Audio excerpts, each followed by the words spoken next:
Welcome, gentlemen. And I think our topic for today is, or rather our discussion for today is very interesting because it's covering quite a bit on what we expect to see this year, both locally and globally. And as Harry has mentioned when he was giving his, his intro, we witnessed the first paperless cabinet meeting. Yeah. Then on top of that, we saw a drone delivering, drugs to a dispensary somewhere in Migori County. How many of you guys saw that? Yeah, that was quite interesting. And a couple of other things that we are yet to see, in terms of the government talking about building 100,000 kilometers of fiber optic cable. Cabinet has approved the setup of 25,000 digital or other hotspots, and also setting up of the digital hubs. So there's quite a bit that we are looking forward to seeing this year. I think even in terms of the current administration, we are seeing that there's a drive towards technology. The ambitious run towards digitizing government services in the next 6 months. Yeah. So we're going to be unpacking all of these things. But even as we get into our discussion today, and my very able panelists will allow us to unpack this. And last year we were talking about digital transformation when we were at Diani, and I think it was Catherine Moraga from Microsoft ADC who mentioned that there's a difference between digital transformation and digitization. Yeah. And so there's a lot of, it's a buzzword that's been there for quite a while now.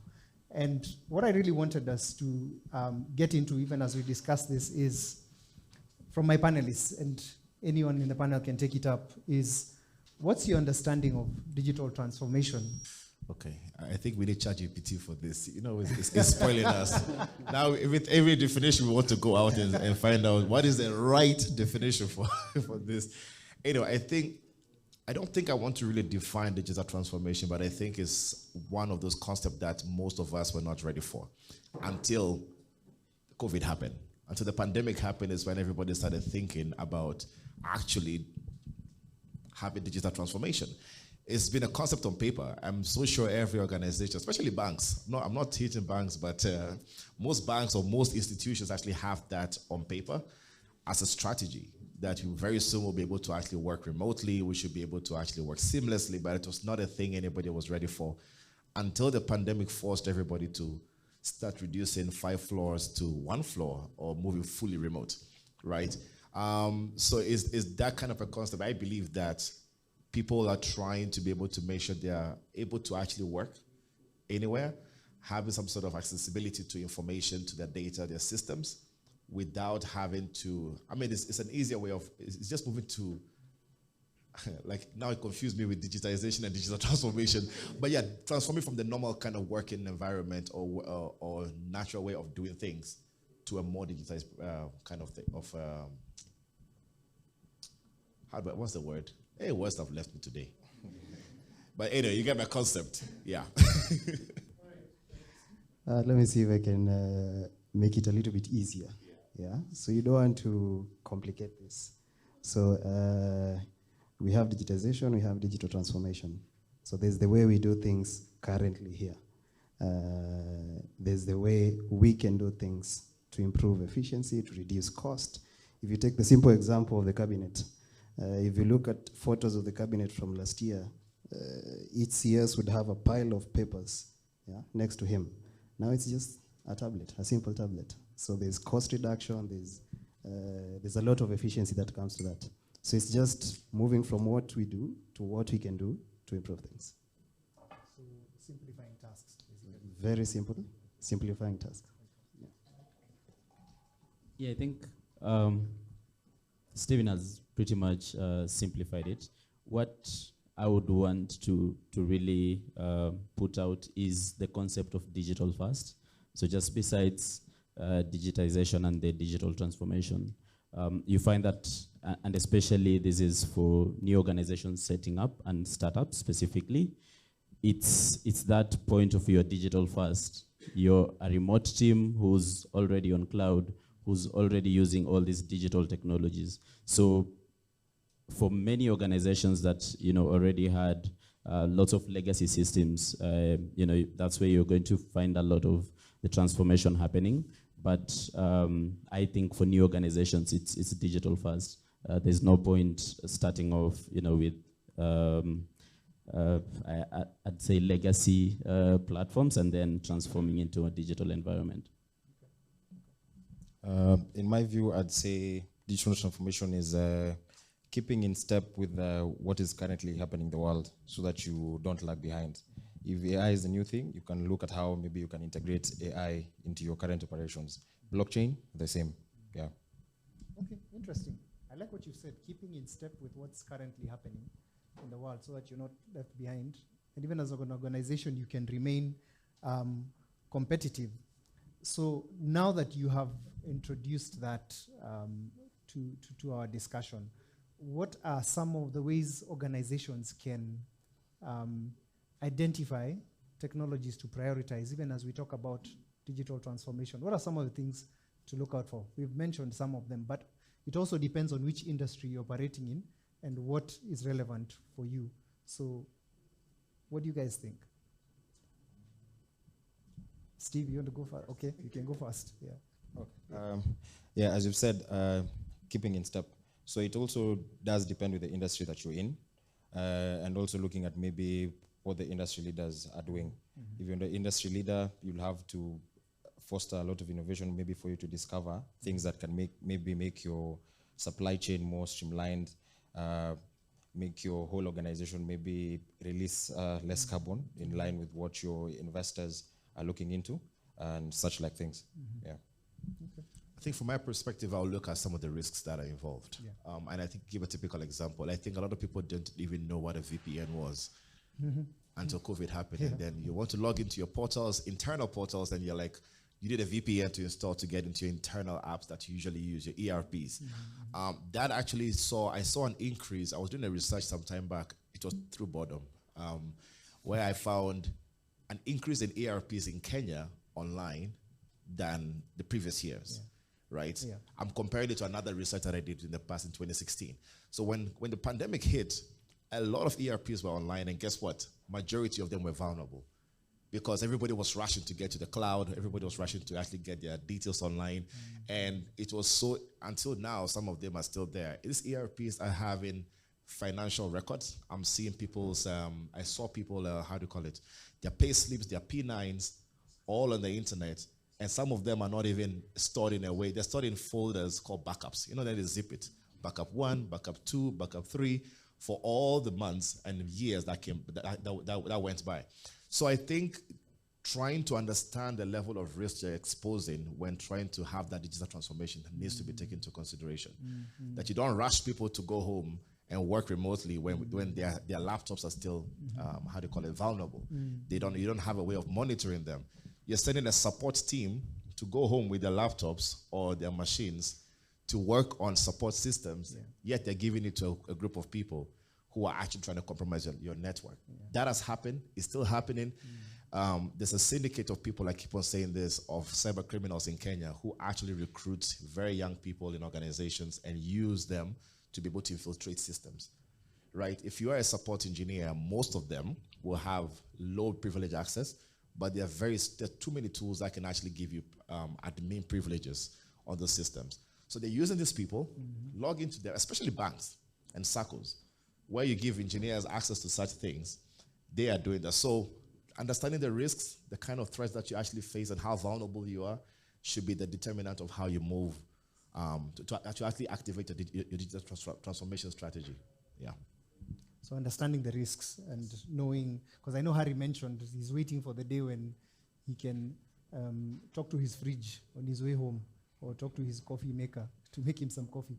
But there are risks associated with it. I mean, when it comes to even just the simple issue of data privacy, yeah, that information is being picked up. It's been recorded somewhere, and you never know when it's going to be used against you. I mean, how many times have you been in a room discussing, taking a trip to, let's say, to Hawaii?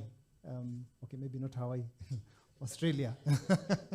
And then the next day you see an ad in your email, about cheap flights or accommodation and that kind of thing. So as Bright is saying, understanding the risks, and I like that you brought that up. But even as we understand the risks, if you refer to the CIO magazine for this edition, there's an article that my good friend Michael has written on AI, and he's talking about stats from the World Economic Forum. About 85 million jobs are at risk because of AI by 2025. That's in the next 2 years, isn't it? So jobs like CIO jobs, CISO roles, they're all at risk. What do you guys have to say to that? We can start from the farthest end. On that, I'd say it's normal for people to fear new technologies. We see it all around the world. But it's true some jobs are going to be at risk. But what I would encourage people to do is try to see how maybe they can incorporate some of this new technology that is coming to complement what they do. I know there are devs who are already trying, especially in the Web3 space. You can have ChatGPT review code. Normally, before this, you would have like smart contracts, and maybe you would purchase a certain token or something, and someone would do something known as a rug pull. But now with the advent of ChatGPT, it could help you review code. So I already know of companies, audit companies, that are integrating AI into their system to help them review smart contracts code faster than what is currently happening. So I believe their jobs would be in danger, yes, but the fact that they are trying to be agnostic towards this tech and incorporate it into their daily operations, they are more likely to be secure than those who would run. Yeah. Okay. And yeah, please go ahead. Yeah, sure.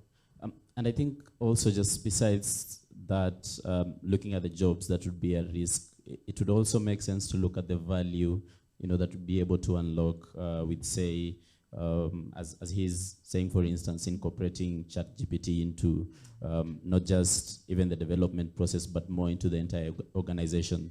Because I believe there will be some jobs that would be at risk, but there will also be a lot more job creation, and also just value creation as a whole. So, for instance, instead of a dev spending 12 hours debugging code, then they're going to spend a few minutes. They're going to call an endpoint on ChatGPT that does that task in a few hours, and then you're able to unlock more productivity from that same developer. So I think there is two sides to the coin. It's not necessarily just about the jobs that are going to be lost. There's also a lot of value creation and more jobs that will definitely come up as we sort of incorporate AI into the organizations. Okay. Yes. Yeah, I mean, I want to concur and also disagree. I'm not really afraid of the advent of technology. Yeah. And I know we are saying jobs are going to be lost, but think about this.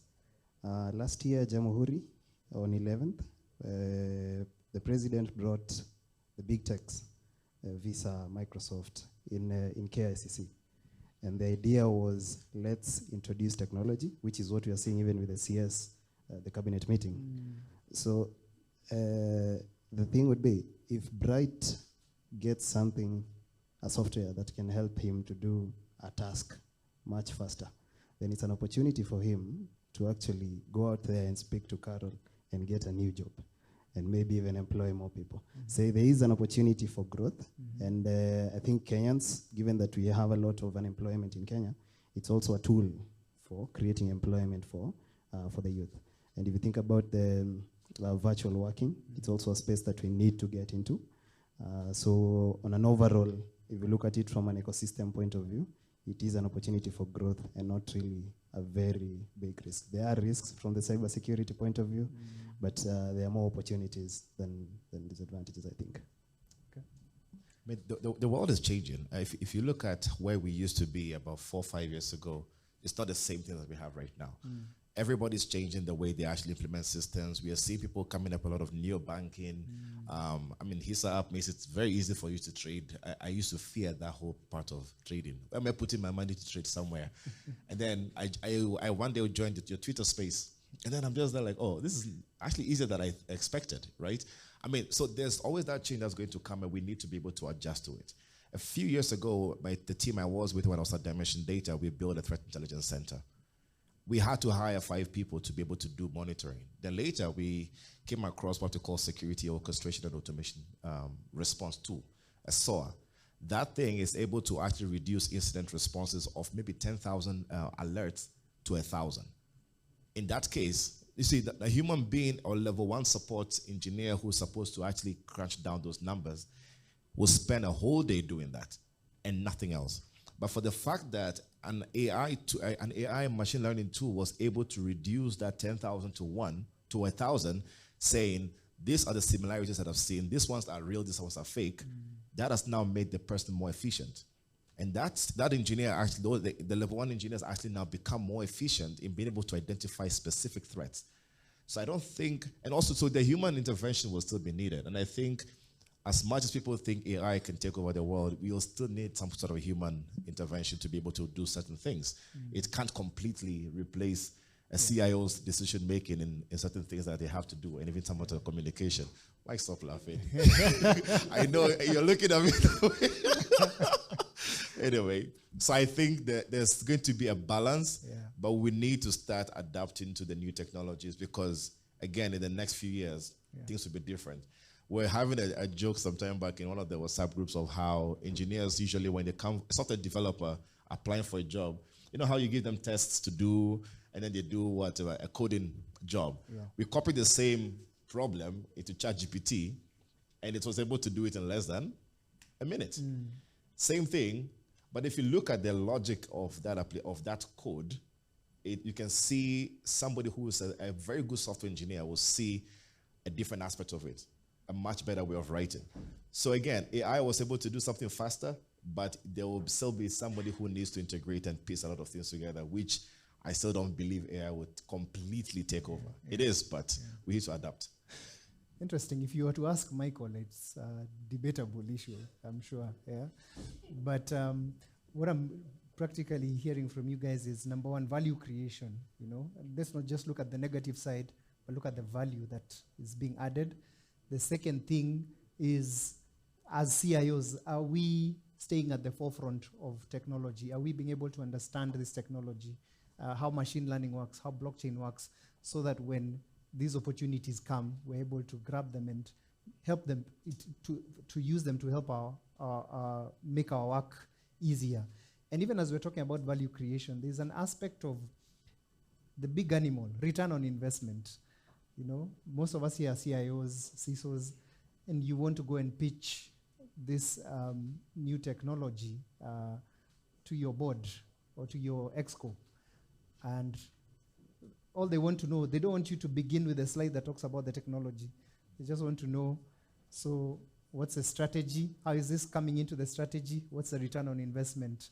And Bright, I know we were with you on a different forum maybe a week or two ago, and we were talking about this subject.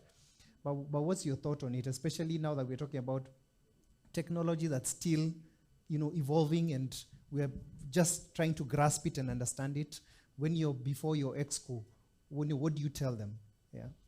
So we all saw the number of people who got laid off recently in the tech space. And there was a Google sheet that was going around where those who got laid off were putting in their details to be contacted if there's a job, and recruiters from other companies are actually contacting them. But there's a recruiting company which actually did that research and tried to contact these people, and they said 90% of those people were actually not fit for the role. 90% of the people they've been interviewing for other jobs or similar roles in other companies were not fit for it. Why? They've not been upskilling. They've not learned anything new in the last 3 or 4 years. They've been doing the same job every day, thinking that's going to be different, right? So I believe that's where there's a big gap there that we need to actually start upskilling. I'm so sure you had a difficult time trying to explain to people what blockchain can really do, the revolutionary aspect of things. I've struggled to do that. Last week, I had sat with a group of very smart ladies who wanted to understand blockchain, and we started for 3 hours discussing this in and out, reducing carbon credits, and it became a hot topic. So I think we need to actually also get our C-suite to understand that detail. But you need to show numbers. That's the thing. Yeah. They're all about numbers. If you show the numbers and say what this technology is going to basically help us do faster. For example, I'll give a typical example of me trying to explain to a C-suite, one of the boards for one of the banks. I was doing a training for them, and I said we can reduce an incident response from 3 or 4 or 10 hours to 1 minute if we can automate these processes. If we can have systems that can intelligently pick the right data, have an understanding of incident, the whole, being able to do triage, make a decision, and actually take action by itself, I think we'll be able to be more efficient. So the systems are there, the solutions are there. We need to just communicate and say, we'd have lost X amount of money, but if we have some automation systems, we will be able to have X amount of money, which will be, we'll not lose this much. So we just need to show numbers, I believe. Okay. Now, I have 5 minutes. We have 5 minutes to go, and I just wanted to find out from the audience, is there anyone with a burning question? Even as we get to wind up the conversation. Michael, I know you have a question. Yes, let's start with the gentleman here. Please tell us your name and organization and your question. Then we can go to Michael. Or you can move to the, use the mics on the wings.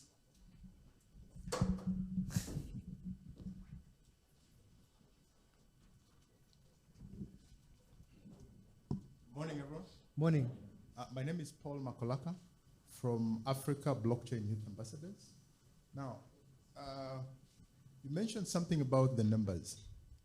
And I think one of the issues that, or rather the concern that I've always had is that, for example, as a CIO, when you, let's say you go to the board and they want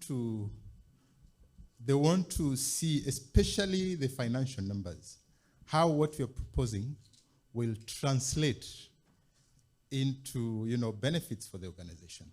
But unfortunately, some of these technologies or some of these new paradigms may not necessarily be able to translate into the financial numbers in the short term, because because of their nature, they may have more of long-term benefits rather than immediate benefits. So for the CIOs in the room, I mean, what are you going to do so that you ensure that you will educate your bosses and you're able to convince them that even though some of these new technologies and new paradigms may not necessarily have the short-term benefits or return on investment that they're looking for, but if you look at it in the long term, the returns may be much more than even the short term. I can probably give a comment and then you guys can back me up in some way. Yeah. From an IoT perspective, and the chairman said we are mature. He said we are old. The right word is we are mature. And I mean, that's for sure, because if you look at what we're doing at the lab, we've been there for 6 years. We've been doing capacity building, and now what we're trying to do is to question ourselves. We are training 40 guys, 40, you take this lot, train you guys, but are you able to take the skill and convert that into a product out there? So it's something we're also looking at the lab, and just trying to bridge between the skill and the entrepreneurial knowledge that is required to put up, to sprout out a startup that can actually grow. And we'll see in August if we'll be able to join the event and give feedback on how that is going. But if you look at this conversation from an ROI point of view, the best way I look at it, and when I'm having conversation with the industry, is from a cost reduction point of view. It's a little bit tough, I have to admit, to start new products and get immediate returns.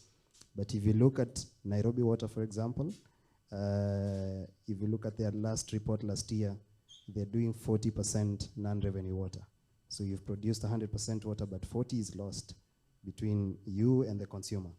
So if I walk into that room and we have a discussion of how can we introduce IoT, how can we introduce technology to reduce this leakage, to detect leakages along the pipeline, and maybe not reduce the 40 to 0, but maybe to 20, there would be some revenue that would come back to the company. So that would be an easy way to start the conversation, And then maybe in there we can introduce a product and see what will happen.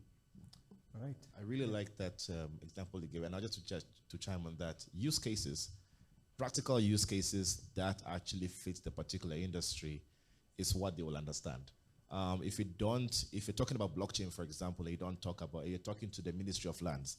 If you don't give them a practical use case with diagrams and show them what the smart contract is going to help in that whole security of people's title deeds, they will not be able to get it. So I think a lot of use cases, multiple use cases, will be able to assist in being able to break down the conversation to complete layman. I did at the time when I was doing a blockchain presentation some years back, I don't even know blockchain at the time. I was just doing research, but I was called upon to speak to a board, and I'm like, hey, what if I lie to these guys?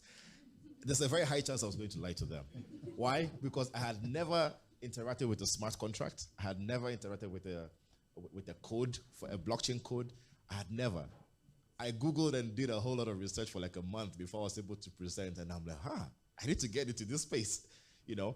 And I had to use a lot of examples that I've seen publicly, companies that have used it, the benefit they got, and I showed those numbers and details of what these people have been able to use, the ones who succeeded, and also, of course, the bad aspect of it, which is a lot of hacks, because people confuse blockchain and cryptocurrency, which yes, they are linked up, but they're not the same thing. So they fear them.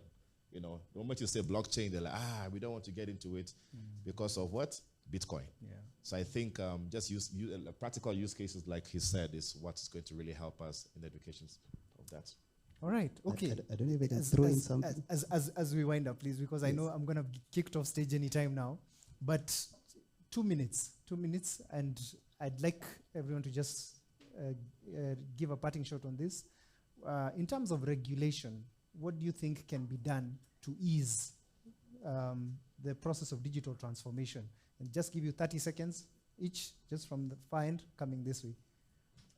I think regulators should be forward-looking. When they're making policies, they should be impartial, they should be fair, and try to make policies that do not have conflict with parties that are interested in that regulation.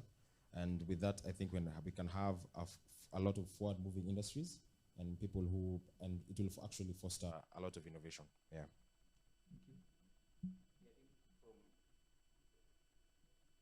I think from my point of view, we need to see more regulatory sandboxes. So we've seen locally with the CMA, which has done a pretty good job in the investment space. I believe a regulatory sandbox for the CBK is overdue. We are seeing one coming up for the Communication Authority, which is a good thing. So having regulators give innovators an environment where they can test and deploy their applications, I think is really going to accelerate how we uptake new technologies like blockchain, AI, and the likes. Yeah, best strategy for regulation, and it applies to also the industry, would be not to work alone, I think. So tomorrow, for example, we have the Communication Authority at Strathmore just launching a report that we've done on last mile connectivity. How can we use the free frequencies that are up here to deliver connectivity to the smart villages, that kind of setup.